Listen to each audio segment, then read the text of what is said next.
उत्तराखंड के रुद्रप्रयाग जिले के धनपुर क्षेत्र में तांबे का बड़ा भंडार मिलने की जानकारी सामने आई है।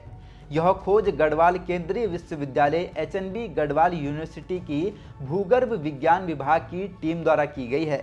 नमस्कार, मैं देव नेगी और आप देख रहे हैं देवभूमि दर्शन मीडिया। आपको बता दें कि गढ़वाल केंद्रीय विश्वविद्यालय की शोध टीम ने वाडिया संस्थान में चल रही जियो स्कॉलर मीट में अपने शोध की विस्तृत जानकारी प्रस्तुत की है। शोध छात्रा पल्लवी उनियाल ने विभाग के एचओडी प्रोफेसर एमपीएस बिष्ट के नेतृत्व में शोध किया है। पल्लवी के अनुसार रुद्रप्रयाग के पोखरी के पास धनपुर सिदौली क्षेत्र में 50 के दशक में माइनिंग होती थी। स्थानीय लोग तांबा निकालकर उसे अपनी ज़रूरतों के लिए काम में लाते थे। इसी जानकारी के आधार पर शोध टीम को इस इलाके में अन्य जगहों पर भी तांबे की मौजूदगी का अंदेशा था। शोध टीम ने इस इलाके में स्पेक्ट्रो रेडियोमीटर से तांबे की बड़ी खदानें होने की पुष्टि की है। यह पहली बार है कि इस क्षेत्र में रिमोट सेंसिंग का उपयोग खनिजों की खोज में हुआ है। इस तकनीकी से ऐसी जगह भी तांबे की मौजूदगी का पता चला है जहां जाना भौगोलिक रूप से संभव नहीं है। तांबे की खदानों की खोज से शोध टीम में खुशी की लहर है। भविष्य में यह तांबा उत्तराखंड की आर्थिक स्थिति को बड़ी ताकत दे सकता है। टीम के मुताबिक प्राथमिक परीक्षणों में इस क्षेत्र की चट्टानों में तांबे की उल्लेखनीय मात्रा पाई गई है, जिसके बाद नमूने एकत्र कर विस्तृत जांच के लिए प्रयोगशाला भेजे गए हैं। क्षेत्र में तांबे का बड़ा भंडार मिलने के बाद अब इलाके में कई बड़ी उम्मीदें जगने लगी हैं। विश्वविद्यालय की टीम ने मीडिया को बताया कि धनपुर क्षेत्र में सर्वे के दौरान पहाड़ी कटान में दिखाई देने वाली चट्टानों का भूगर्भीय अध्ययन किया गया।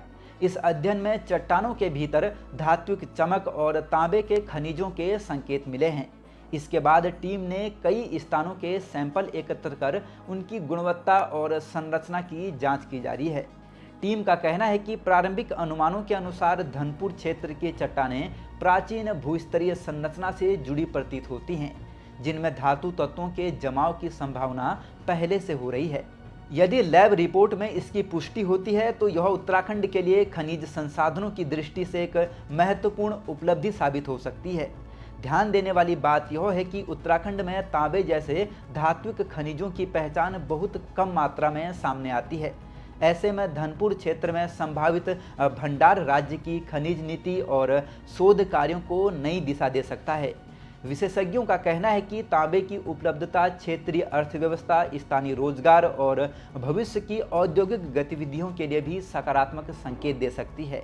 फिलहाल टीम द्वारा एकत्र किए गए नमूनों की वैज्ञानिक जांच जारी है और विस्तृत रिपोर्ट आने के बाद ही इस भंडार की वास्तविक क्षमता और आर्थिक महत्व का आकलन किया जा सकेगा। आपको बता दें कि ऐतिहासिक रूप से अल्मोड़ा को ताम्र नगरी के रूप में जाना जाता रहा है, जहां 400 वर्ष से भी पुराना तांबे का बर्तनों का पारंपरिक उद्योग है।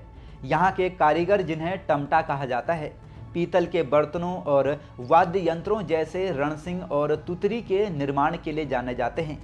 उत्तराखंड में तांबे का सबसे बड़ा भंडार अभी तक चंपावत जिले के लधिया घाटी क्षेत्र में होने की संभावना है, जहां भूवैज्ञानिक सर्वेक्षण द्वारा सर्वे और नमूने की जांच की गई है। बने रहिए पहाड़ से मैदान की हर खबर के लिए देवभूमि दर्शन के साथ।